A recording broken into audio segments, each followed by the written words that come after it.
Okay, आज हम लोग पढ़ेंगे सेल्फ इंडक्टेंस के बारे में।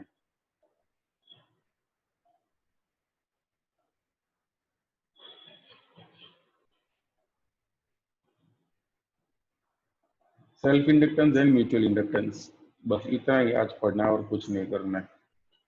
सिर्फ दो topic, self inductance, mutual inductance. सबसे पहले सेल्फ इंडक्टेंस चालू करते हैं। देखो क्या होता है actually. Imagine suppose this is a coil या सोलेनॉइड जैसा कुछ इमेजिन करो। सोलेनॉइड ही है जैसे। इसके अंदर से जब हम लोग करंट पास करेंगे, ठीक है, दिस इज द बैटरी। जैसे ही करंट पास करेंगे तो ये सेंट्रल रीजन में मैग्नेटिक फील्ड जनरेट होगा। This is the magnetic field.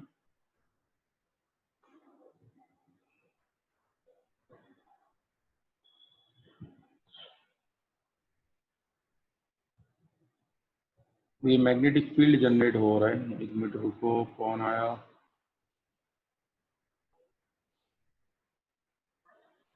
कौन है भाई? ये गेस्ट नाम लिखा हुआ है वो।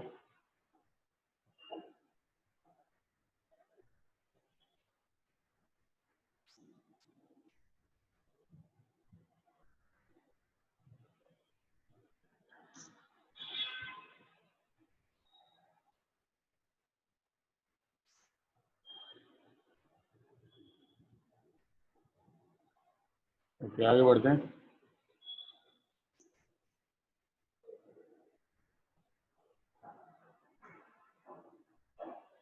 सो ड्यू टू द करंट, यहाँ पे मैग्नेटिक फील्ड जनरेट हुआ।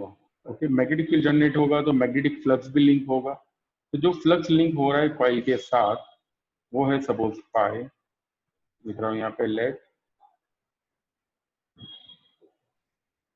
Current through the coil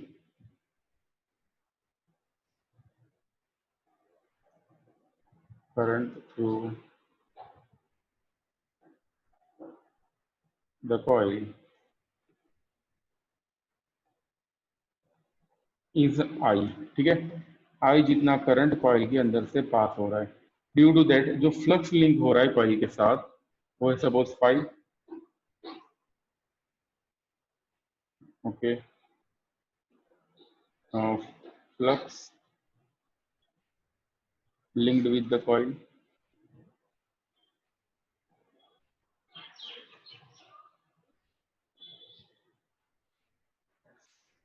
is suppose phi। Phi की फॉर्मूला क्या होती है? Phi is equal to BAN, याद आ रहा है?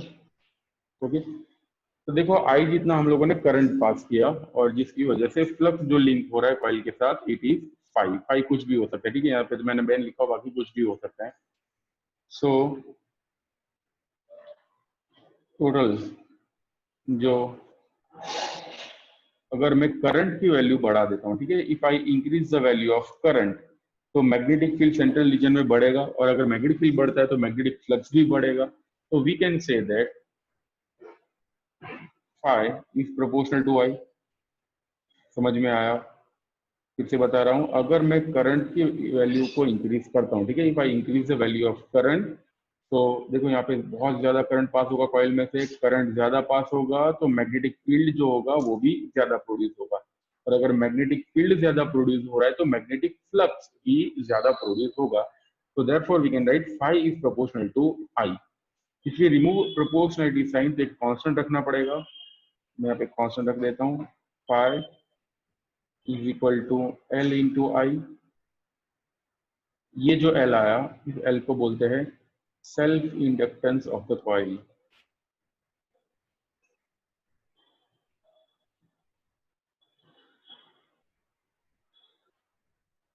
L is called self inductance of coil. तभी सेल्फ इंडक्टेंस देख लेते क्या होता है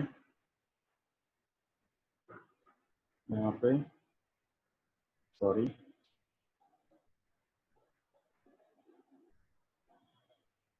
self inductance is defined as, देखो एल का जो फॉर्मूला है, L is equal to five by I. Definition ये होगी, flux linked with the coil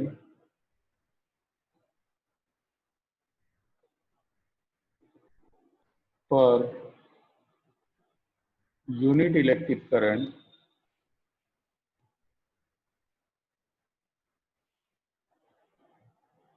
passing through it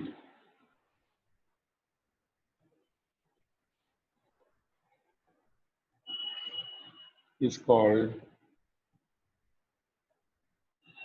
self inductance of the coil.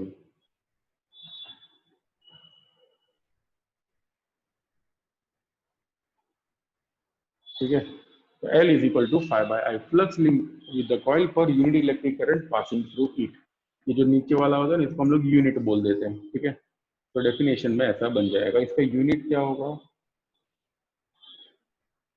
इसका यूनिट को जैसा होगा, देखो L is equal to 5 by I। I होता है वेबर, तो लिख सकते हैं वेबर पर एम्पियर। ये वेबर पर एम्पियर को बोलते हैं हेनरी, यानी capital H। Okay, this is the unit of self inductance. और भी यूनिट बनते हैं इसके, देखो फिर से L is equal to 5 by I। Phi यानी बैन होता है ना, BAN, BAN। तो B यानी टेस्ला, एरिया यानी मीटर स्क्वायर, और करंट यानी एम्पियर। नंबर ऑफ टर्न्स के तो कोई यूनिट नहीं होते, तो we can also write L is equal to tesla metre square per ampere. अब ये टेस्ला क्या होता है? Tesla is newton per ampere metre,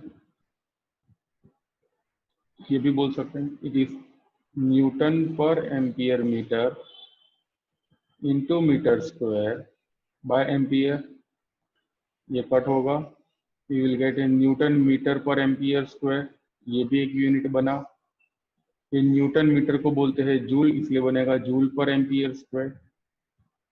okay, आगे वोल्ट के टर्म्स में लाना तो वोल्ट के टर्म्स में भी आ सकते हैं। तो ऐसे बहुत सारे अलग अलग हेनरी के यूनिट बन सकते हैं। ओके, इसका डायमेंशनल फॉर्मूला क्या होगा? देखो सबसे बेसिक याद रखना, ये जूल पर एम्पियर स्क्वायर, इससे डायमेंशनल फॉर्मूला बनेगा। It will be dimensional formula of L is M1 L2 P minus 2 A minus 2। ठीक है, ये इसका डायमेंशनल फॉर्मूला है। ओके, सो इसका स्क्रीनशॉट ले लो, no need to write at present. Okay, घर पे तो लिखना ही है पूरा, मैं दूंगा आप लोगों को अच्छे से। अभी स्क्रीनशॉट ले लो, हो गया।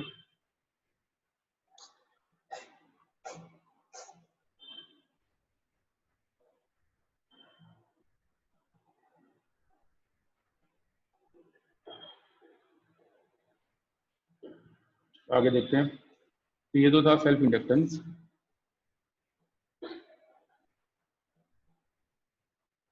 ओके, स्क्रीनशॉट नहीं लिया तो कोई प्रॉब्लम नहीं, मैंने ले लिया है और ये वीडियो भी रिकॉर्ड हो रहा है। हाँ, लैपटॉप में अगर स्क्रीनशॉट लेना हो तो विंडोज बटन और कहीं पे प्रिंट स्क्रीन लिखा होगा, ऊपर की जो F वाली की होती है, F1 F2, वहाँ पे कहीं प्रिंट स्क्रीन लिखा होगा PRTSC करके, तो विंडोज बटन और प्रिंट स्क्रीन एक साथ दबाओ तो हो जाएगा। फिर अलग अलग लैपटॉप में अलग अलग होता है। चलो आगे देखते हैं। फिर से फाई इज इक्वल टू क्या है, अभी ये देखते हैं, self induced EMF।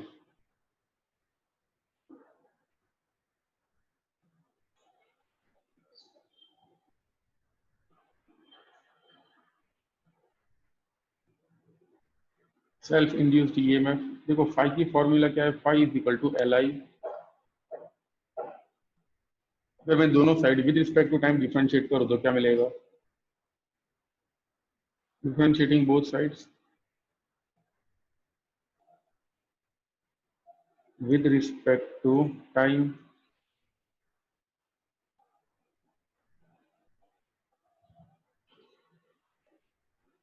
Respect to time differentiate कर दे तो ऐसा मिलेगा, therefore d5 by dt is equal to d by dt of Li। इसमें L कैसी? L इज अ कांस्टेंट, याद है प्रोपोर्शनलिटी साइन हटाई तो एक कांस्टेंट आया था, उससे बोला था हम लोगों ने self inductance. So L is a constant. L अगर कांस्टेंट है तो कांस्टेंट डिफरेंशिएशन के बाहर आ जाएगा, d phi by D t की वैल्यू तो होती है minus E, minus E is equal to L D I by D t. ये जो ईएमएफ बना E is equal to minus L D I by D t, इसे बोलते हैं self induced EMF, which is called self induced EMF. यानी हम लोग यहाँ पे कर क्या रहे हैं, we are changing the voltage. ध्यान देना, ये जो बैटरी है, यहाँ पे जो बैटरी लगाई है, वो बैटरी में मैं बैटरी को कुछ ऐसा ड्रॉ कर देता हूँ। इसका मीनिंग क्या होगा, it is a variable battery. तो अगर बैटरी का करंट हम लोग वेरी करेंगे तो ये जो फ्लक्स इसके साथ लिंक होगा वो चेंज होता रहेगा। फ्लक्स चेंज होगा तो ये जो कॉइल दिख रही है वो कॉइल भी खुद एक ईएमएफ प्रोड्यूस करेगी, जिसे बोलते हैं सेल्फ इंड्यूस्ड ईएमएफ। तो फिर से ये कॉइल, ओके, कॉइल में से पहले करंट 0 पास हो रहा है, उसके बाद मैंने आई कर दिया, देन 2i किया, 3i किया।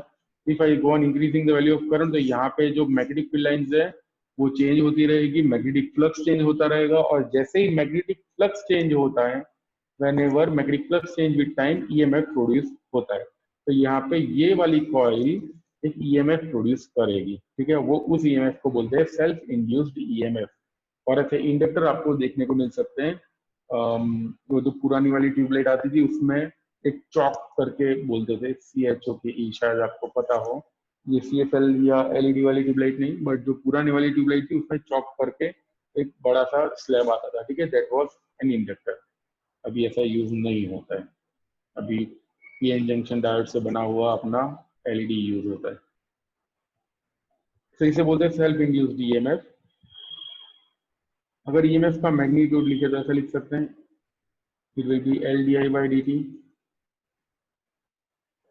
देयरफॉर एल का वैल्यू हो जाएगा E by D I by D T. This also is the formula of L. तो एल के दो फॉर्मूला बन गए हमारे पास।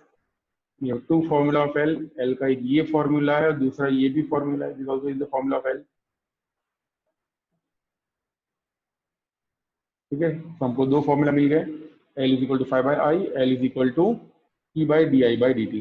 तो जैसे इससे हम लोगों ने डेफिनेशन बनाई थी, इससे क्या डेफिनेशन बनी थी, इससे डेफिनेशन बनती है, this is the flux, okay, flux linked पर यूनिट इलेक्ट्रिक करंट। जो डिनोमिनेटर में होता है उसे हम लोग यूनिट इलेक्ट्रिक यूनिट बोलते थे, ठीक है, दिस इज इलेक्ट्रिक करंट।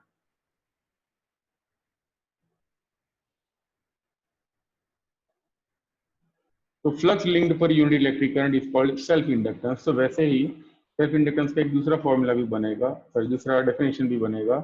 ये क्या है, is what is the self induced EMF produced, self induced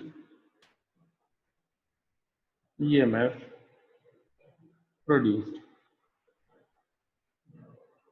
और ये क्या है, this is the time rate of change of electric current.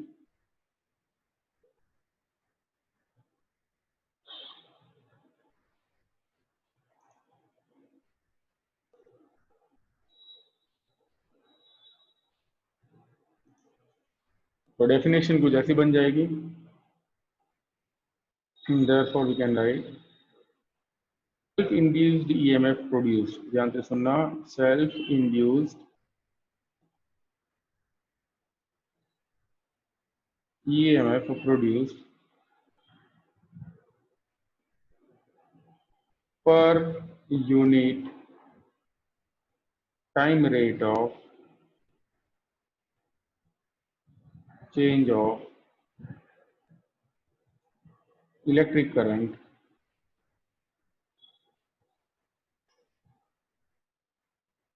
is called self inductance of the coil।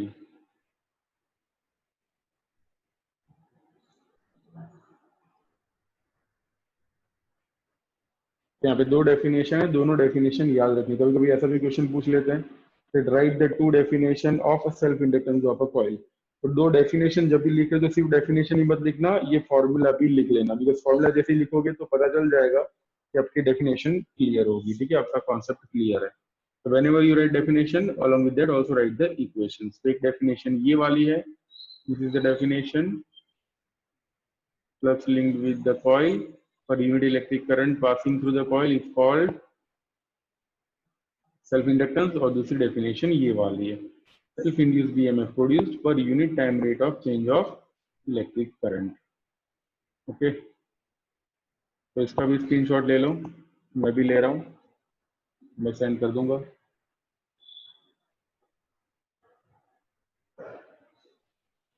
चलो आगे देखते हैं। Energy stored in inductor,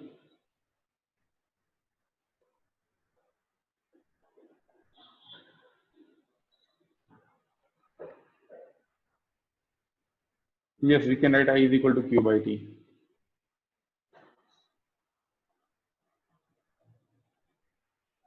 energy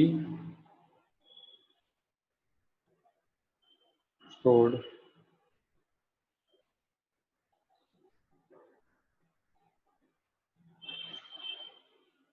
in an inductor।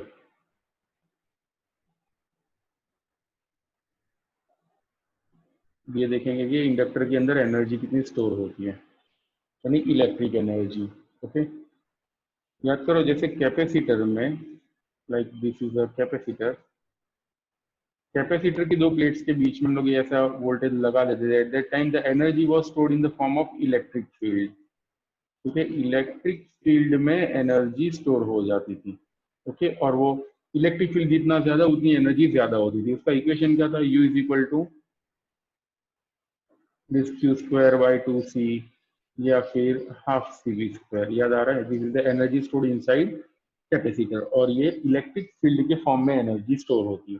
तो वैसे ही in case of an inductor, ये जैसे इंडक्टर है, इंडक्टर यानी जैसे सॉलिड जैसी कोई चीज हो गई, क्योंकि ये इंडक्टर के केस में एनर्जी कैसे स्टोर्ड होगी, तो energy will be stored in the form of magnetic field. ठीक है, यहाँ पे मैग्नेटिक फील्ड जनरेट होता है, यहाँ पे इलेक्ट्रिक फील्ड था, ये वाले केस में होगा मैग्नेटिक फील्ड। ओके, तो क्वेश्चन याद रखना, inductor stores energy in the form of magnetic field, capacitor stores energy in the form of electric field. Okay, तो ये मैग्नेटिक फील्ड में कितनी एनर्जी स्टोर करता है वो हम लोग अभी फाइंड करेंगे। Let us find out the energy.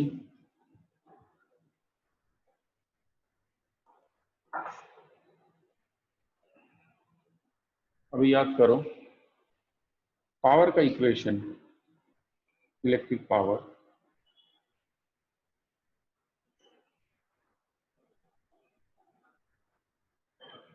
is given by the equation P is equal to V into I।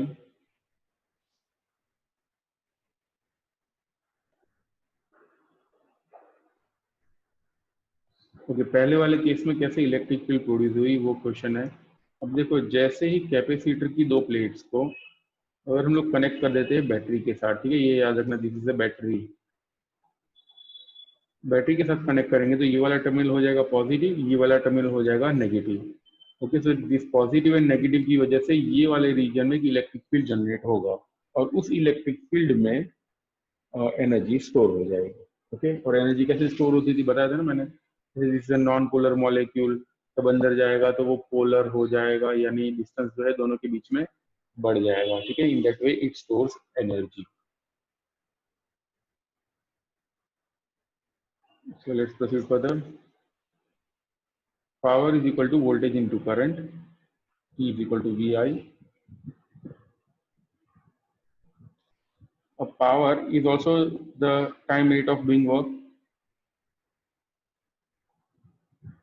We can write energy stored per unit time भी, sorry, energy generated per unit time is also called power। तो power को हम लोग लिख सकते हैं dW by dt, या फिर dE by, मैं अभी W लिख देता हूँ, time rate of doing work is called power. इन दोनों इक्वेशन को कंपेयर करें, ये इक्वेशन 1 है,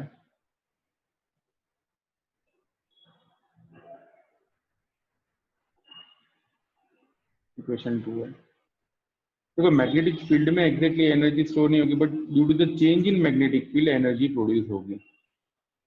Okay, so in that way inductor can store energy. Okay, as soon as we change the electric current तो अंदर से फ्लक्स चेंज हो जाएगा और फ्लक्स चेंज होने की वजह से ईएमएफ ईएमएफ प्रोड्यूस होगा और उस तरह से वो एनर्जी स्टोर करेगा। चलो इन दोनों इक्वेशंस को मैं कंपेयर कर देता हूँ तो क्या मिलेगा। टू गेट देयरफॉर और D W by D T is equal to ये V I can also write V is equal to E, EMF होता है ना, self induced EMF we can write E. मैं यहाँ पे लिखूंगा dw by dt is equal to E into I, where E is equal to LdI by dt. We are neglecting the negative sign. रखे तो भी कोई प्रॉब्लम नहीं है। तो E होता है LdI by dt, अभी प्रूव किया ना हम लोगों ने, it is called self induced EMF. E is equal to LdI by dt. Therefore dw by dt का इक्वेशन हो जाएगा LdI by dt into I। ये सामने dt we can cut like this. Okay, तो dw का value मिल जाएगा LI di। अब दोनों साइड इंटीग्रेशन ले लेते हैं, integrating both sides,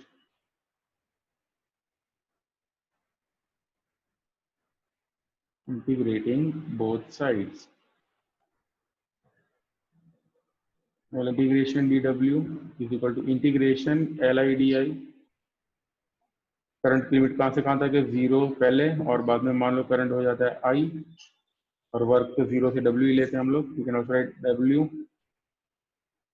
is equal to L बाहर आ जाएगा, इंटीग्रेशन 0 से लेके I तक सिर्फ I di, integration of I square by 2, तो W हो जाएगा L I square by 2 from 0 to I।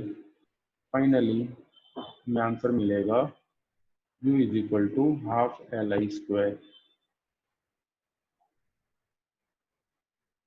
W is equal to half LI square. और वी कैन राइट जितना वर्क होता है उतनी एनर्जी स्टोर होती है, U is equal to half LI square. This is the equation of energy. तो अगर exam में आपको पूछे write the dimensional formula of self inductance, तो आपको ये वाली फॉर्मूला याद रखनी है। Okay, dimensional formula directly find करना हो, you have to remember this formula. कैसे, देखो सेल्फ इंडक्टेंस है, एनर्जी होता है जूल पर नीचे करंट का स्क्वायर यानी जूल पर एम्पियर स्क्वायर। तो देखो जूल पर एम्पियर स्क्वायर हो गया ना, तो दैट इज सेल्फ इंडक्टेंस। लिखो जल्दी से ये, देन रेज योर हैंड। लिखना नहीं है, स्क्रीनशॉट ले लो, कुछ डाउट हो तो भी पूछ लेना।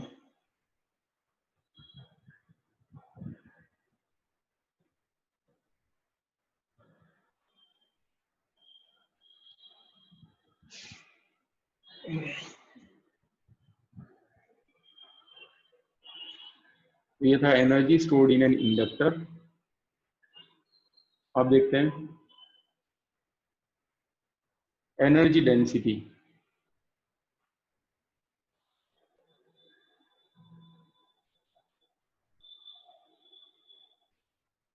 Energy density of an of inductor ही बोल सकते हैं, of energy stored in inductor होगा।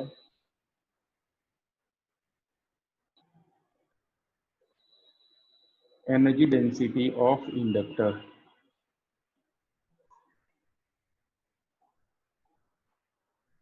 तो एनर्जी की डेंसिटी यानी एनर्जी पर यूनिट वॉल्यूम, तो एनर्जी डेंसिटी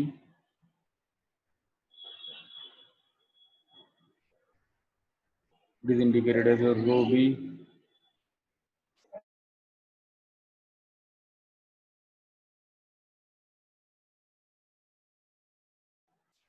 जैसे energy density is equal to rho B, और ये बी क्यों लिखा हुआ है? जैसे पे एनर्जी स्टोर हो रही है इन मैग्नेटिक फील्ड, ठीक है, मैग्नेटिक फील्ड में स्टोर हो रही है, इसलिए मैंने यहाँ पे बी लिखा हुआ है। सो रो बी की वैल्यू होगी rho B is equal to energy stored per unit volume, U यानी एनर्जी स्टोर्ड, वी वॉल्यूम। अभी हम लोगों ने फाइंड किया यू की वैल्यू कितनी है, it is half L I square, second half L I square, ये सिर्फ u का वैल्यू लिखा मैंने, I have written the value of just u। अभी वॉल्यूम v लिख देते हैं। वॉल्यूम का क्या होता है? It is area into length, यहाँ पे इंटू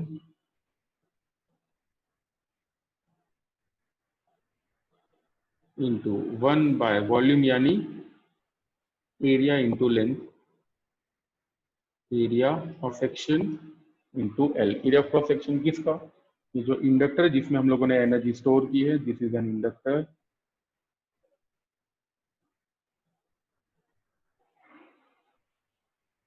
इंडक्टर है, इंडक्टर के अंदर एनर्जी स्टोर की हम लोगों ने this.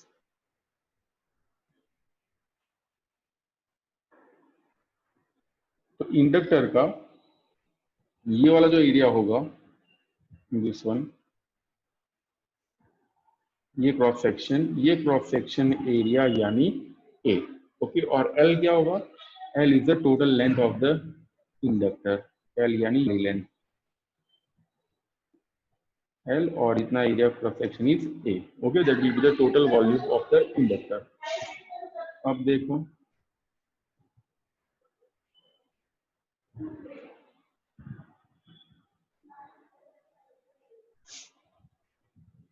Again, see we know that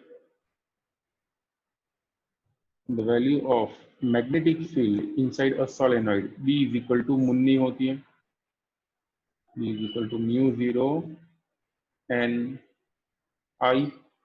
यहाँ पे स्मॉल n क्या होता है? It is the number of turns per unit length, ये वैल्यू इधर रख देते हैं।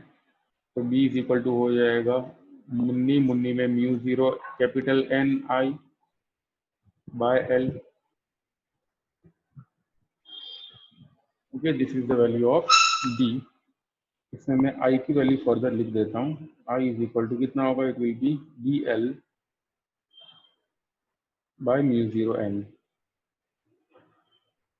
So this is the value of current. Yes, small n is the number of turns per unit length. Okay, यानी ये जो सोलेनॉइड हम लोगों ने लिया हुआ है, पर यूनिट लेंथ जो नंबर ऑफ टर्न्स होंगे, पर यूनिट लेंथ यानी पर मीटर हो सकता है, पर सेंटीमीटर हो सकता है, जनरली इट इज टेकन पर मीटर, यानी 1 मीटर में जितने नंबर ऑफ टर्न्स होंगे उसे बोलते हैं स्मॉल एन। इसलिए मैंने यहाँ पे देखो क्या लिखा हुआ है, N by L, number of turns per unit length. इस इक्वेशन का नाम दे देते हैं, this equation be the equation number 1।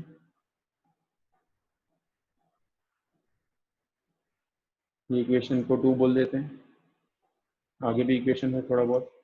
तो सेल्फ इंडक्टेंस क्या होता है? L is equal to 5/I, याद है सबको? L is equal to, we know that self inductance of the coil is given by 5 is equal to L/I। इसको मैं equation number 4 बोल देता हूँ, सॉरी 3, और इक्वेशन नंबर 3। अब ध्यान देना, मैं एनर्जी डेंसिटी कैसे डिराइव करता हूँ, ठीक है। सबसे पहले की वैल्यू डालेंगे,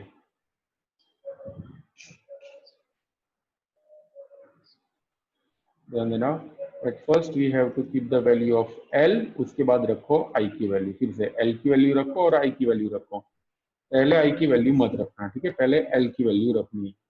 फाई इज इक्वल टू, मैंने कुछ गलत लिख दिया यहाँ पे, phi is equal to L by I नहीं होता, phi is equal to L I होता है।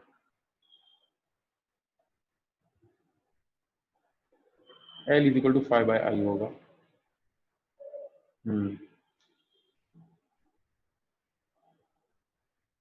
L is equal to 5/I, और ये फाई क्या होता है, फाई इज बेन, ओवरऑल लिख सकते हैं phi is equal to ben by I, इसे इक्वेशन 3 बोलेंगे।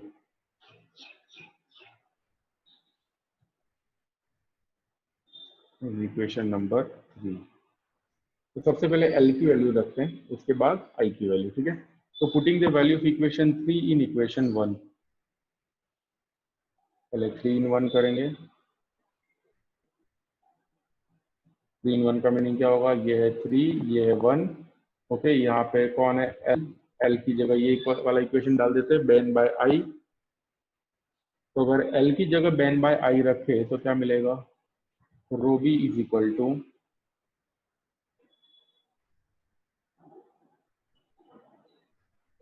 हाफ एल की जगह ben by I into I square into 1 by A L, ठीक है। सिर्फ मैंने एल की जगह बेन बाय आई लिखा है। अब जो कट होता है वो कर देते हैं। कट क्या होगा, दिस आई विल कट और ये एक आई इसके साथ कट हो जाएगा। क्या मिलेगा, rho B is equal to, और ये भी कट हो जाएगा ना, दिस ए और एरिया ये भी कट हो जाएगा। तो बचेगा क्या, five is equal to, sorry rho B is equal to B N I by 2L, और कुछ नहीं बचेगा, B N I by 2L। This is the equation of energy density. अभी खत्म नहीं हुआ है, ये रो बी हुआ, इक्वेशन नंबर 4। अब इसमें क्या रखेंगे, इक्वेशन नंबर 2 का वैल्यू, ठीक है। Putting the value of equation 2 इन 1, पहले ही बताया था मैंने कि पहले एल की वैल्यू रखेंगे और उसके बाद आई की। एल की वैल्यू रख दी हम लोगों ने, अभी आई की वैल्यू ये है, ओके, वो वैल्यू अभी हम लोग रखेंगे। तो putting the value of equation 2 in equation 4, 2 का वैल्यू 4 में कर देते हैं, बताओ क्या मिलेगा, will get rho B is equal to B N by 12, तो ऐसे ही लिख देते हैं, इनटू ये वाली वैल्यू रखेंगे अभी, will get B L by mu 0 N. तो फाइनली क्या होगा, ये एल एल कट हो जाएगा, एन एन भी कट हो जाएगा, आंसर क्या मिलेगा, rho B is equal to energy density in magnetic field is equal to B square by 2 mu 0 is the energy density of an inductor।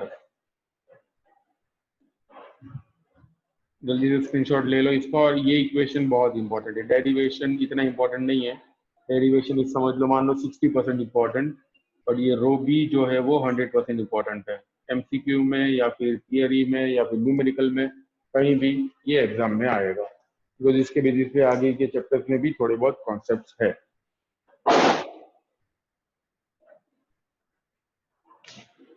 कहीं पे problem लग रहा है इसमें, नो प्रॉब्लम।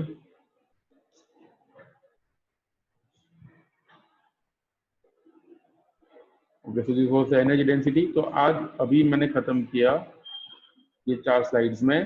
हम लोगों ने पढ़ा सेल्फ इंडक्टेंस, सेल्फ इंडक्टेंस के बाद सेल्फ इंडक्टेंस की वजह से कितना ईएमएफ प्रोड्यूस होता है, कितनी एनर्जी स्टोर होती है, और एनर्जी डेंसिटी क्या होती है, ठीक है। तो ये पूरा इंडक्टर खत्म हुआ, ठीक है, वी हैव फिनिश्ड इंडक्टर। अभी हम लोग स्टार्ट करते हैं, मैंने बताया था आज 2 चीजें पढ़नी है, self inductance and mutual inductance. Now I am going to start with mutual inductance.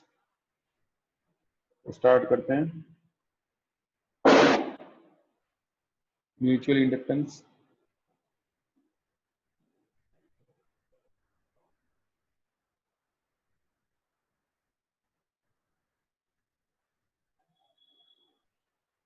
तो सेल्फ इंडक्टेंस में क्या होता है, सेल्फ इंडक्टेंस में कॉइल के अंदर से करंट पास करो और कॉइल जो है वो ईएमएफ प्रोड्यूस कर देती है,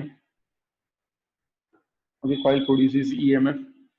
क्यों? बिकॉज करंट पास करेंगे, हाँ करंट को चेंज करना पड़ेगा actually. This is the coil, क्योंकि कॉइल में से हम लोगों ने करंट पास करा, as a result flux link हुआ। ओके, और जैसे हम लोग करंट की वैल्यू को चेंज करें, फ्लक्स चेंज होगा, ईएमएफ प्रोड्यूस होता है। ठीक है, that is the whole process. Mutual में क्या होता है? म्यूचुअल में कुछ ऐसा होता है, एक कॉइल होती है, ठीक है, उसके बाजू में एक दूसरी कॉइल रख देते हैं, लाइक दिस। दूसरी कॉइल का कलर भी अलग देते हैं।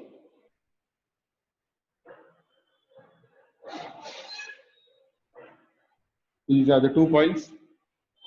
एक में से करंट पास करूंगा, दूसरे में से करंट पास ही नहीं करा रहे हम लोग, सिर्फ एक में से ही करंट पास कर रहे हैं। This is coil number 1, coil number 1, और ये कॉइल नंबर 2। कॉइल नंबर 1 में से हम लोग जब करंट पास कराएंगे, लाइक दिस, करंट पास किया तो यहाँ पे मैग्नेटिक फील्ड जनरेट होगा, and due to that magnetic field कुछ फ्लक्स कॉइल 2 के साथ भी लिंक हो जाएगा। ठीक है, कॉइल 2 में से याद रखना करंट पास नहीं हो रहा, बट कॉइल 1 के अंदर से जो करंट पास हो रहा था उसका मैग्नेटिक फील्ड कॉइल 2 के साथ लिंक हो जाता है। मैग्नेटिक फील्ड लिंक होगा यानी मैग्नेटिक फ्लक्स भी लिंक होगा, बिकॉज फाई होती है बेन। ओके, जैसे ही मैग्नेटिक फील्ड आया वैसे ही फ्लक्स भी आ ही जाएगा। तो when the current is passing through coil 1, magnetic flux will be linked with coil 2। ठीक है, 1 के अंदर से करंट पास कर रहे हैं, एज ए रिजल्ट 2 में फ्लक्स लिंक हो जाएगा। और अगर मैं 1 का करंट चेंज करूं तो क्या होगा? तो the flux link with coil 2 will also change, and as a result इसके अंदर से ईएमएफ प्रोड्यूस होगा। ओके, और यही ईएमएफ से जो वायरलेस चार्जर बनते हैं, ओके, या फिर ये क्या कौन सा बोलते हैं, मैं भूल गया नाम उसका, वो वायरलेस चार्जर जैसा ही होता है, induction cooker, induction stove, sorry, वो भी इसी के बेसिस पे ही काम करता है। ओके, एक कॉइल में से फ्लक्स चेंज करो तो दूसरे कॉइल में भी फ्लक्स चेंज होगा, और जो दूसरी वाली कॉइल है उसमें फ्लक्स चेंज होने की वजह से ईएमएफ प्रोड्यूस होगा। That EMF is called mutual EMF. पहले समझ लेते हैं म्यूचुअल इंडक्टेंस क्या होगा। तो मान लेते हैं दिस इज कॉइल 1,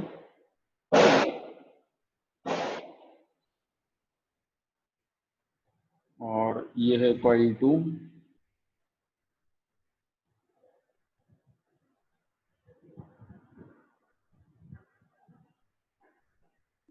वन में से हम लोग करंट पास कराने वाले हैं,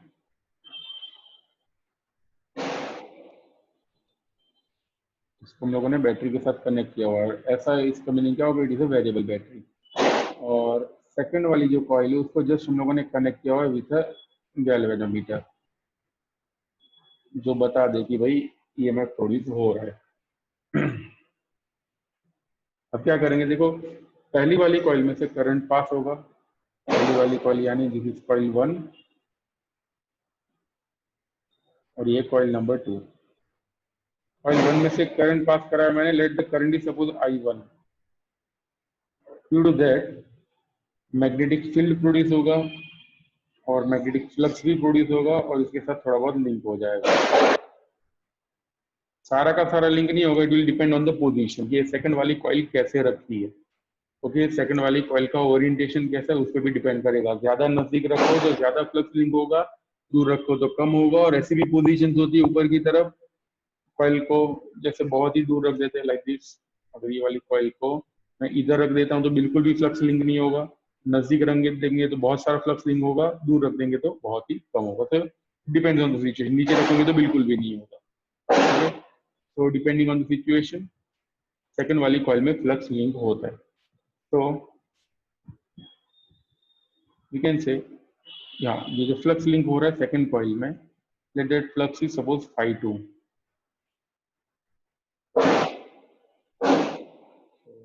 लिखेंगे ऐसा, current through coil 1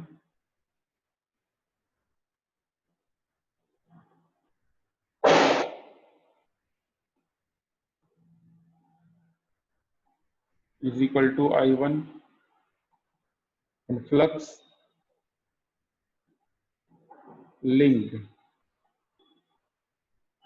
with coil 2 is equal to phi2. Therefore we can say that phi 2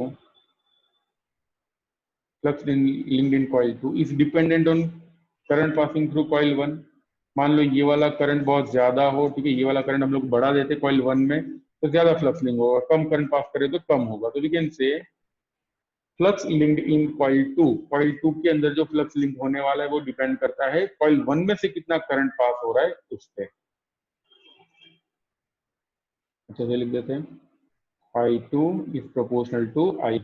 if you remove proportionality sign एक कांस्टेंट रखना पड़ता है, और ये वाले केस में जो कांस्टेंट होगा, याद करो पहले जो कांस्टेंट आया था वो इंडक्टेंस ही था, और कैसा इंडक्टेंस था, it was the self inductance, ठीक है, phi प्रोपोर्शनल टू I था। ये वाले केस में भी इंडक्टेंस जो आएगा दैट विल बी, ये इंडक्टेंस ही आएगा कांस्टेंट, और वो इंडक्टेंस कैसा होगा, इट विल बी Mi1, यानी mutual inductance in coil 2 due to coil 1। Mutual inductance in coil 2 में फ्लक्स लिंक हो रहा है, इसलिए लिखेंगे M21। सो M21 क्या होता है, it is mutual inductance in coil 2 due to coil 1। पहले इक्वेशन का नाम दे देते हैं,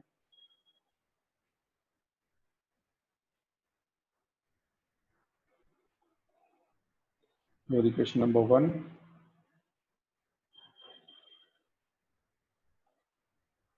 M2 को कैसे लिखते हैं, M21 is equal to mutual inductance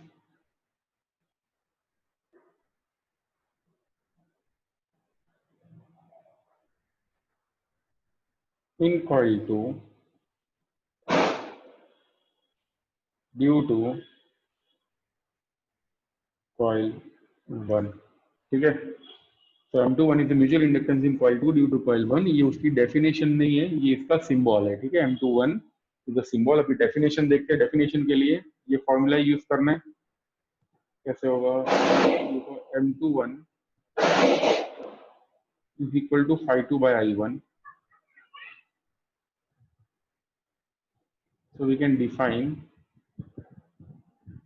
this thing as, पहले बॉक्स बना देते हैं, कैसे डिफाइन करेंगे इसे, देखो फ्लक्स लिंक्ड इन कॉइल 2, ऊपर जो लिखा हो वो क्या है, it is the flux linked in coil 2, और नीचे है वो क्या है, it is current passing through coil 1। तो उसका डेफिनेशन ऐसा बनेगा, flux linked in coil 2 per unit electric current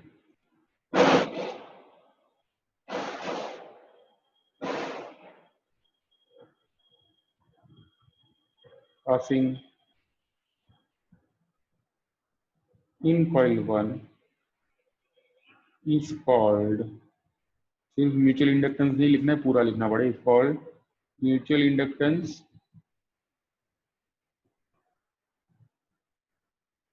in coil 2 due to coil 1, ठीक है। तो this is definition of mutual inductance. देखो ये साइंटिस्ट का कोई स्टेटमेंट नहीं है, तो आप लोग अपने हिसाब से भी ये जो स्टेटमेंट है वो बना सकते हैं, ओके, बट उसका मीनिंग चेंज नहीं होना चाहिए। तो flux linked in coil 2 per unit electric current passing in coil 1 is called mutual inductance in coil 2 due to coil 1, okay. This is the definition of mutual inductance. एक और definition भी आगे जाके आएगी, इसका यूनिट देख लेते हैं। यूनिट देखो है तो ये फ्लक्स अपॉन करंट ही, भले कोई भी दूसरा फ्लक्स, कोई और कॉइल का फ्लक्स लिंक हो रहा हो, फर्स्ट में से करंट पास हो रहा हो, कुछ भी हो, बट अगर यूनिट वाइज देखे जाए तो इसका यूनिट हेनरी ही होगा, ओके। तो यूनिट इज हेनरी,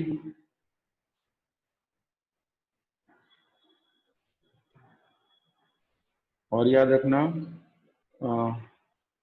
वेबर पर एम्पियर और जूल पर एम्पियर स्क्वायर, ठीक है। और इसका डायमेंशनल फॉर्मूला क्या होगा, dimensional formula will be M1L2 E minus 2 A minus 2, this is its dimensional formula।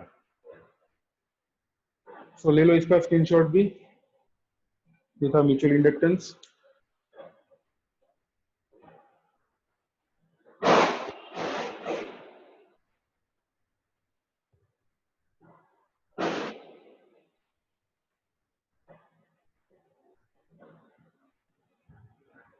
अब देखते हैं mutual EMF.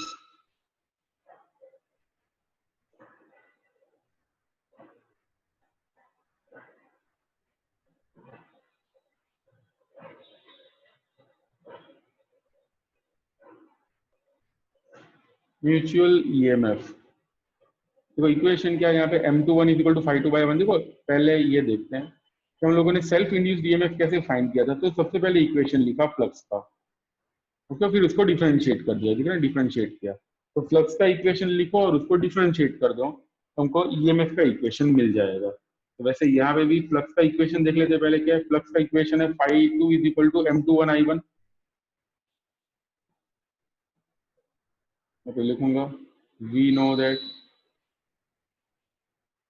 Five two is equal to m21 I1। अब दोनों साइड डिफरेंशिएट करते हैं विद रिस्पेक्ट टू टाइम, क्या मिलेगा? Differentiating above equation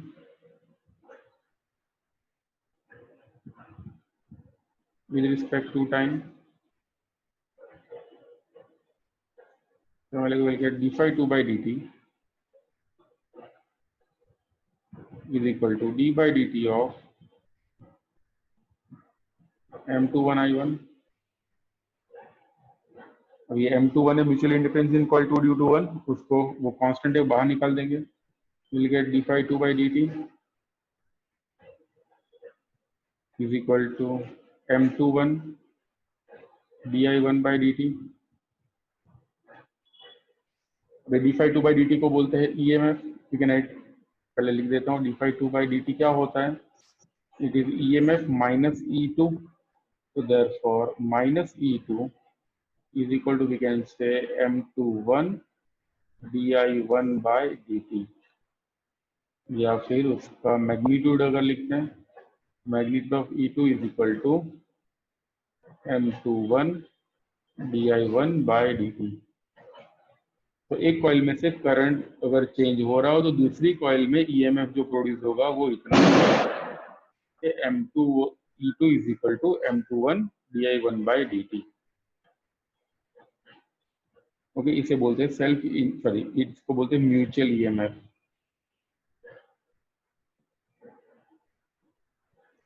is called mutual EMF. E2 is equal to m21 di1 by dt। इससे m21 का formula क्या बनेगा? therefore we can write m21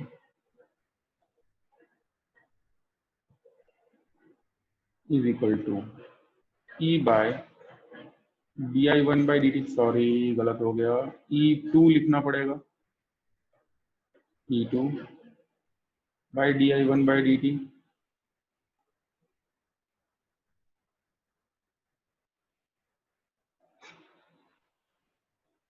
this is the another equation of mutual EMF. पहला equation कौन सा था? ये वाला, this was the first equation, और उसके ऊपर से हम लोगों ने ये डेफिनेशन बनाई थी। वैसे यहाँ पे ये सेकंड इक्वेशन है, उसके ऊपर से भी एक डेफिनेशन बनेगी, and definition will be in this one. क्या होगा definition? Mutual EMF in coil 2 per unit time rate of change of current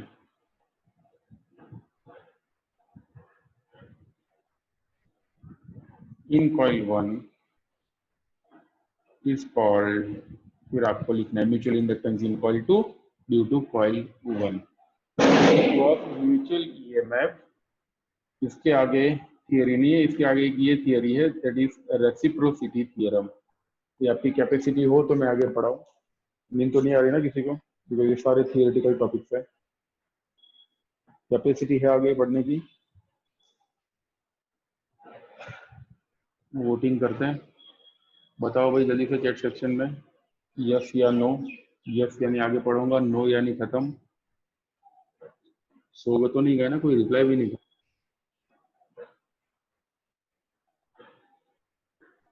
थोड़ी थोड़ी उम्र है, ओके यस, थोड़ी यस। ओके तो फिर आगे बढ़ते हैं। नो चलेगा, सिर्फ एक ही नो आया है अभी तक, यस ही आ रहा है सब जगह पे। दो नो आए हैं, एक चलेगा, बाकी सारे यस। तो मेजोरिटी विंस। ओके नो वाला भी अभी ओके में आ गया। ठीक है तो फिर आगे करा ही देता हूँ थियरम। इसका स्क्रीनशॉट ले लो पहले।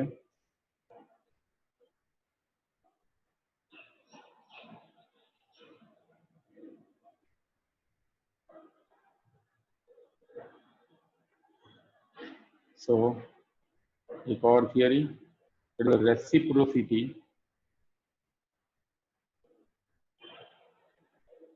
थियरम। Reciprocals are same.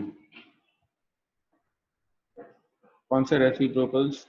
जैसे अगर ये दिया हो M21, क्या होता है? It is phi2/I1। अगर ये वाली कॉइल का सिस्टम ही, ठीक है, ये coil, this is coil 1, this is coil 2, ये दोनों कॉइल के सिस्टम में, इसमें हम लोग करंट को चेंज कर देते तो इसमें फ्लक्स चेंज होता था, and we got mutual EMF to be M21 is equal to phi2/I1। इसका अगर उल्टा प्रोसेस करें, उल्टा प्रोसेस यानी अगर यही कॉइल की सिस्टम में, यही कंडीशन में और ऐसे ही अरेंजमेंट में अगर मैं इसमें से करंट चेंज करूं तो इसमें भी फ्लक्स चेंज होगा, और वो जो फ्लक्स चेंज होगा, वो फ्लक्स लिंक जो होगा वो इतना ही आएगा। ठीक है, इट विल बी M12। जो M21 लिखा है ना उसकी जगह हो जाएगा M2, उसका रेसिप्रोकल हो जाएगा। यानी M21 क्या होता है? phi2/I1, और M12 क्या होगा?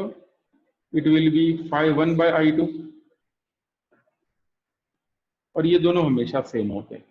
ठीक है, फॉर गिवन कॉइल अगर अरेंजमेंट सब कुछ सेम रखे तो इन दैट केस ये M12 और M21 ये दोनों की वैल्यूज सेम आएगी, और ऐसा हम लोग अभी प्रूव करने वाले हैं। ठीक है, we are going to prove that ये M12 और M21 दोनों सेम होते हैं। तो करेंगे क्या? पहले फर्स्ट कॉइल में से करंट पास कराएंगे, दूसरी कॉइल का, सॉरी, फर्स्ट कॉइल में से करंट पास करेंगे, दूसरी कॉइल का फ्लक्स लेंगे, विल फाइंड आउट M21। फिर सेकंड वाली कॉइल में से करंट पास कराएंगे, फर्स्ट वाली कॉइल में कितना फ्लक्स लिंक हो रहा है वो फाइंड करेंगे, from that will get M12, और ये दोनों का आंसर सेम आएगा। I am going to start. सो मत जाना भाई। देखो ये कॉइल है,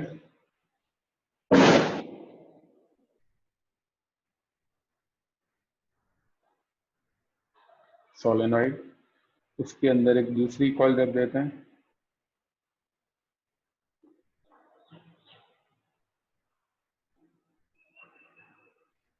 ओके, ये दो कॉइल्स को सामने से देखिए, ठीक है, हमारी आंख के इधर रख देते हैं,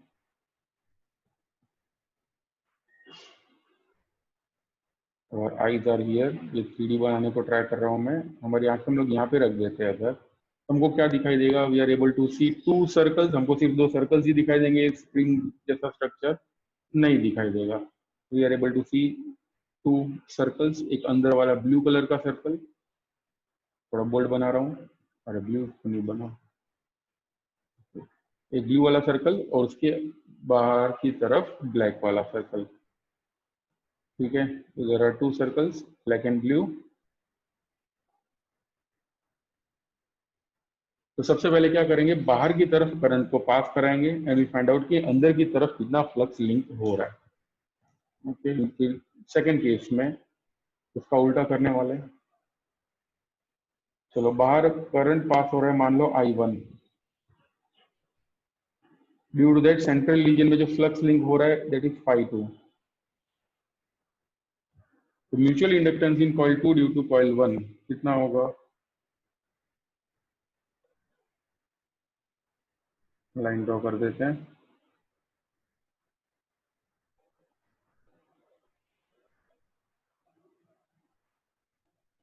देखो M21 is equal to phi2/I1। phi2 यानी flux linked in coil 2। Coil 2 यानी ये जो अंदर की तरफ वाली कॉइल दिख रही है ना, ये वाली कॉइल। ओके, ये वाली जो कॉइल है इसके साथ फ्लक्स लिंक हो रहा है, ठीक है। फ्लक्स कितना लिंक हो रहा है, दैट इज फाई 1, और करंट कौन सी कॉइल में से पास हो रहा है, ये वाली कॉइल में से। Okay, current is passing through this coil. Select ही नहीं हो रहा, ओके वो अभी ठीक है। ये वाली जो कॉइल है बाहर वाली, उसमें से करंट पास हो रहा है। M21 is equal to phi 2 by I1। ये फाई 2 क्या होता है, phi is equal to ben, phi 2 is equal to ben. ध्यान देना अभी कौन सा बी, कौन सा ए, कौन सा एन लेना, it is very very important. पहले मैं बेन लिख देता हूँ, दूर दूर इसलिए लिखा है बिकॉज 1 और 2 मैंने अभी तक नहीं लिखा है। Phi 2 is equal to ben. बताओ मैग्नेटिक फील्ड फाई 2 के साथ किसकी वजह से लिंक हो रहा है, ये जो सेंट्रल रीजन में फाई 2 फ्लक्स लिंक हो रहा है, उसमें मैग्नेटिक फील्ड किसका है, खुद का या 1 का, बोलो। कॉइल 2 में जो मैग्नेटिक फील्ड है, coil 2 is actually kept in magnetic field, yes 1 का होगा, ठीक है। Coil 2 is kept in, coil 2 जो रखी हुई है, it is kept in magnetic field of coil 1। Coil 1 में से करंट पास कराया हम लोगों ने, okay. As a result coil 1 के अंदर मैग्नेटिक फील्ड जनरेट हुआ, this is the magnetic field generated in coil 1। और उस मैग्नेटिक फील्ड में हम लोगों ने दूसरी कॉइल को रखा हुआ है। तो यहाँ पे when we are writing phi 2 at that time we will write magnetic field is due to coil 1। Area किसका होगा, फ्लक्स में याद करो कुछ ऐसा होता है, this is north pole of magnet, this is south pole of magnet, the magnetic field lines, okay. और ये जो एरिया होता है, एरिया कॉइल का होता है, ठीक है। और मैग्नेटिक फील्ड किसका होता है, नॉर्थ एंड साउथ जो एक्सटर्नल हो उसका। तो फ्लक्स में magnetic field coil, sorry magnetic field बाहर का होता है और एरिया खुद का होता है, ठीक है। तो मैं यहाँ पे लिखूंगा एरिया इज ऑफ A2, और नंबर ऑफ टर्न्स भी किसके होंगे, उसके कॉइल के। तो ऐसा भी हो सकता है कि यहाँ पे ऐसे दूसरी कॉइल भी हो, थर्ड कॉइल, फोर्थ कॉइल, ऐसे बहुत सारी कॉइल भी हो सकती है। तो phi 2 is equal to B1 A2 N2। आप देखते हैं आगे,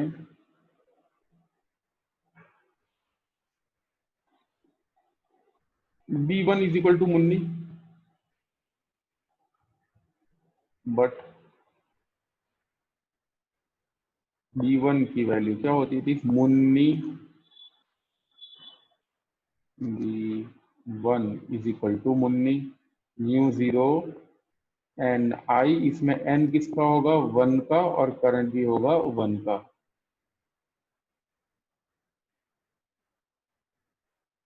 okay. If you have network issues no problem, record हो रहा है लेक्चर। यस, तो B1 is equal to mu zero N1 I1। अब ये स्मॉल एन क्या होता है, पहले भी बताया था, देखो स्मॉल एन क्या होता है, small N is the number of turns per unit length.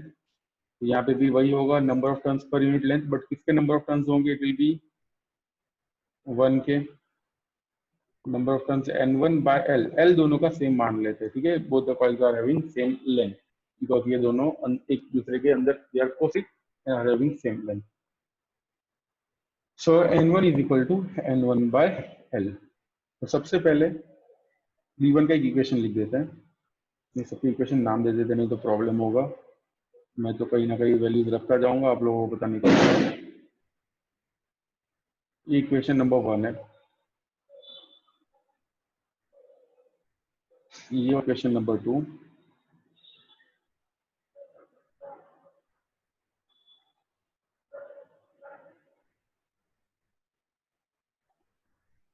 और B1 का जो फाइनल इक्वेशन बनेगा उसको इक्वेशन 3 बोल देते हैं। B1 का फाइनल इक्वेशन क्या बनेगा, B1 will be mu zero N1 I1 by L, okay. This is equation number 3। सबसे पहले मैं 3 को रखूंगा 2 में, ध्यान से देखो, 3 को 2 में रखेंगे, 3, 3 को अगर 2 में रख देते, 3 में देखो है B1, ये रहा B1 के, वो वैल्यू यहाँ पे रख देते हैं, तो क्या मिलेगा, will get phi 2 is equal to B1 की जगह पूरा ये mu zero N1 I1 by L into A2 into N2, ठीक है। और ये जो बनेगा बन जाएगा इक्वेशन नंबर 4। जैसे इक्वेशन 4 बन गया,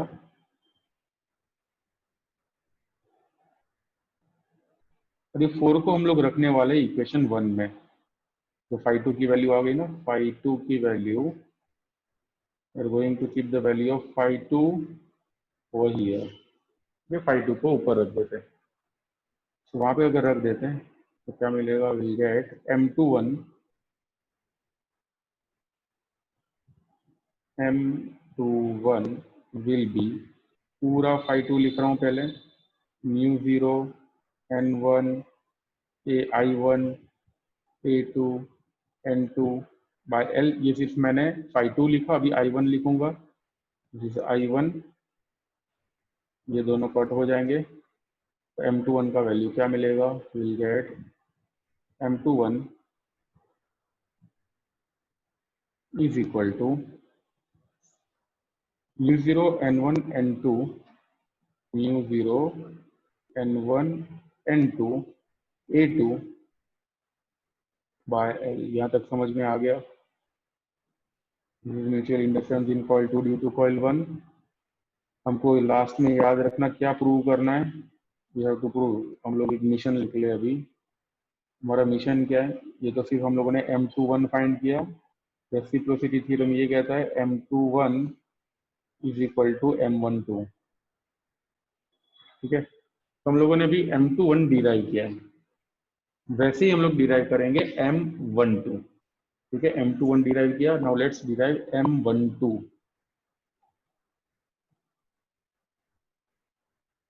M12 थोड़ा अलग कलर ले लेते हैं इसका, तो मिक्स ना हो जाए। M12 अभी फाइंड करते हैं। M12 क्या होगा, it will be phi 1 by I2,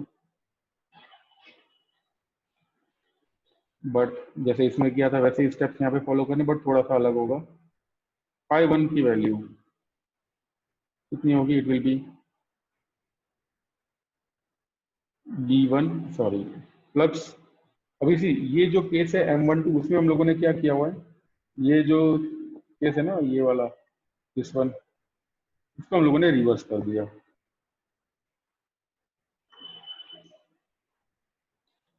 ठीक है, इसको रिवर्स कैसे करते हैं, यानी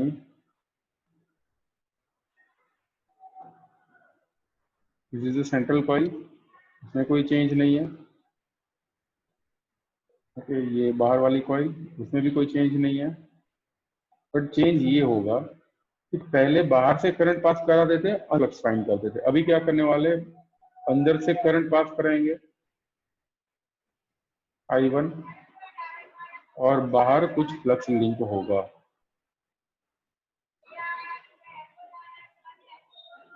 I, सॉरी ये I2 बोलेंगे इसे,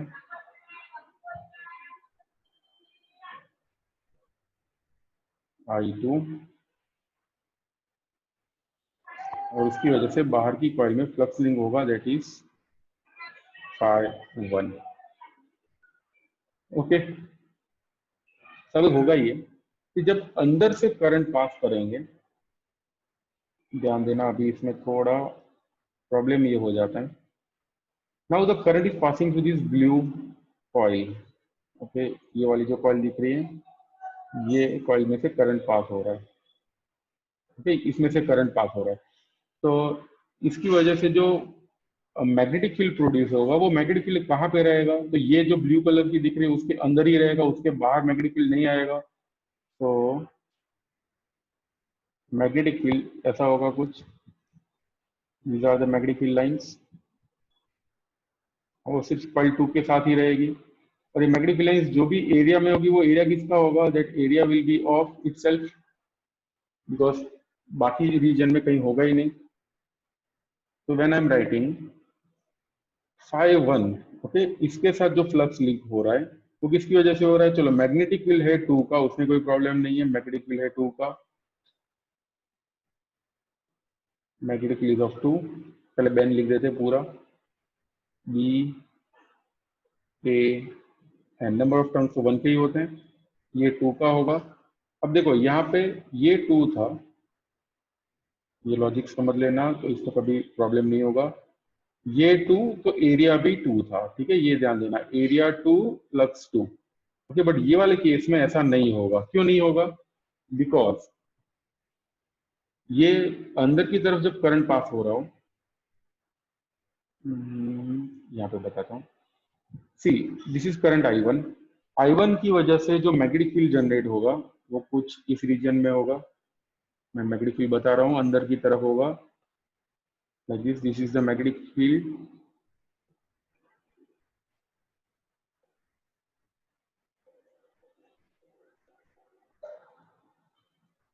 ओके, ये उसका मैग्नेटिक फील्ड है। ओके, अब जब इसमें से अंदर वाले में से पास हो तो मैग्नेटिक फील्ड इतने रीजन में ही होगा ना। ओके, बाकी वाले रीजन में तो होगा ही नहीं magnetic field. So phi one, phi one के साथ जो फ्लक्स लिंक हो रहा है, इसके साथ जो फ्लक्स लिंक हो रहा है वो कितने एरिया में से फ्लक्स पास हो रहा है, देखो तो ध्यान से। फाई वन के साथ जो फ्लक्स लिंक हो रहा है वो कितने एरिया में से पास हो रहा है। रिंग के बाहर कुछ होगा ही नहीं, डॉट क्रॉस कुछ भी नहीं होगा, there is no magnetic field outside the solenoid. क्योंकि बाहर की तरफ होता ही नहीं, तो डॉट डॉट कुछ नहीं होगा। समझ में आ रहा है कि जब ये वाला करंट था तो मैग्नेटिक फील्ड सब जगह पे था। तो जब इतना करंट हो, इसका फ्लक्स फाइंड करना हो, तो इसका फ्लक्स कहाँ से पास हो रहा है? एरिया सिर्फ 2 में से ही पास हो रहा है, क्योंकि 1 का एरिया नहीं होगा। ओके, तो मैं इसको उड़ा रहा हूँ सबको।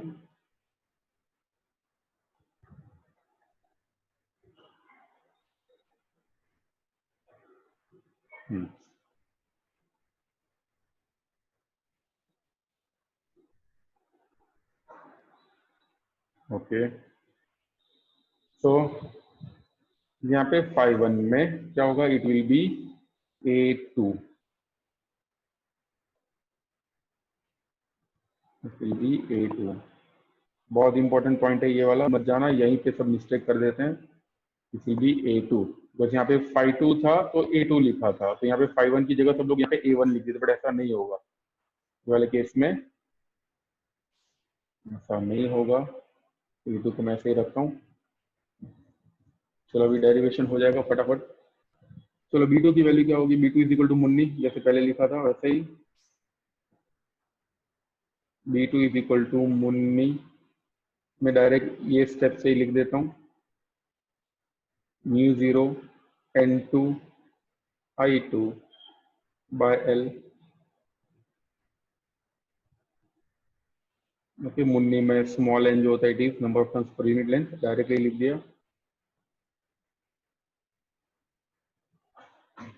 ओके, तो this is value of B2।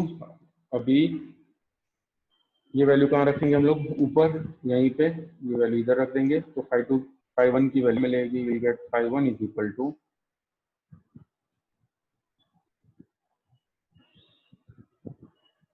Mu zero N2 I2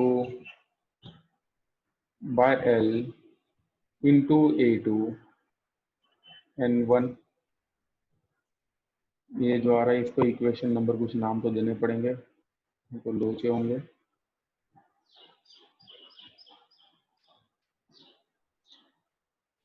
इस इक्वेशन इसका भी नाम देना पड़ेगा, रुको। इक्वेशन नंबर 5, इक्वेशन नंबर 6, 7 और 8। अब रख देंगे 8 की वैल्यू 6 में, ठीक है, putting the value of equation 8 in equation 6। Direct लिख रहा हूँ 8 इन 6। 8 की वैल्यू 6 में रख देते हैं तो मिलेगा M12 is equal to mu zero, पहले ध्यान देना मैं फाइव वन की वैल्यू लिखूंगा, ठीक है, फाइव वन की वैल्यू ये है, तो write down the value of five one, mu zero N2 I2 A2 N1 by L। ये सिर्फ मैंने क्या लिखा? फाइव वन की वैल्यू और डिवाइडेड बाय करना है I2। इसमें I2 I2 कट हो जाएगा, क्या बचेगा देखो, mu zero n1 n2 sorry i2 cut होगा, मैंने a2 कट कर दिया। यस, तो क्या बचेगा, it will be mu zero n1 n2 a2 by l। यही आंसर आ रहा है, we are getting the same result. इसके बाद वाला स्टेप यही हो जाएगा। Okay, so from that we can say m12 is equal to m1। तभी आज का लेक्चर अपने यहाँ तक ही होगा। स्क्रीनशॉट ले लेना है इसका, होमवर्क बता देता हूँ अभी, रुको, ले लो स्क्रीनशॉट इसका।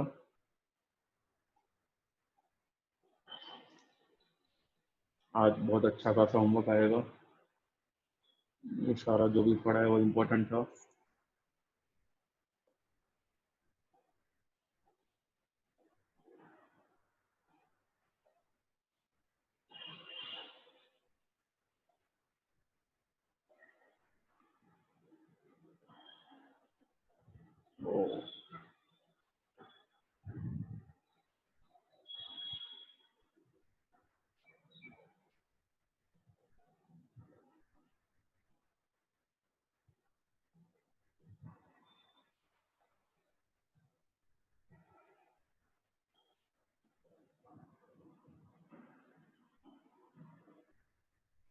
रुको, 1 मिनट, होमवर्क दे रहा हूँ।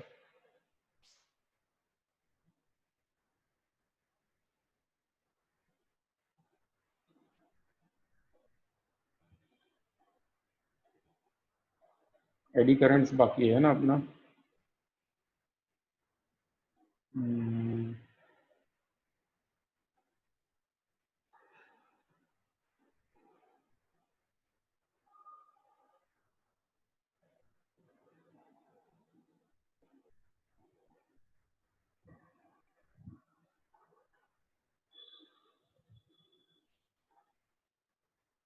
सो नोट्स में से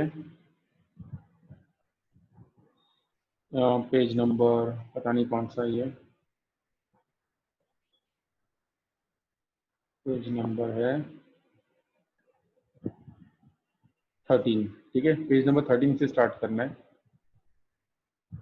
पेज नंबर 13 में थियरी नंबर 1, नंबर 2,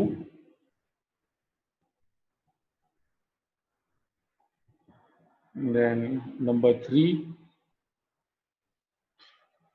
4, 5, 6, बस 1 to 6, कुछ है ही नहीं, ठीक है।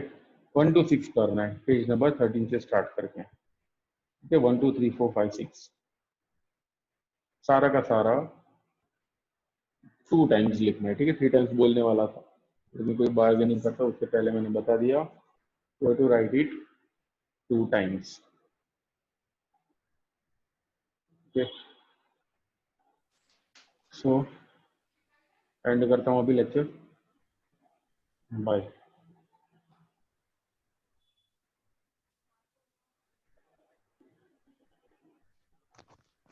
સર બોલો બોલો। સર આમાં 6 નંબર તો છે નહીં નથી ના ક્યાં જોઈ લેજે સર બીજું હશે કંઈક। 15 નંબર પર ઉપરનું કઈ લખેલું જ નથી નોટ્સમાં એવું છે, વાંધો નહીં, ટૂંકમાં 13 થી લઈને ચાલુ કરીને છે એક્સરસાઇઝ ના આવે ત્યાં સુધી લખવાનું છે બધું જ, બરાબર। સારું ચલો ભાઈ, બાય। સર એક્ઝામ આજે અપાય હા, આપી દો એક્ઝામ, હાલ આપી છે। તું રેડી થાય એટલે મને 1 કલાક પહેલા કહે, સર બરાબર। સાંજે હું કહી દઈશ તમને સાંજે હા, તો મને કહી દેજો, બરાબર, વાંધો નહીં, હા ચલ બાય। चलो भाई एंड कर रहा हूँ मीटिंग, बाय।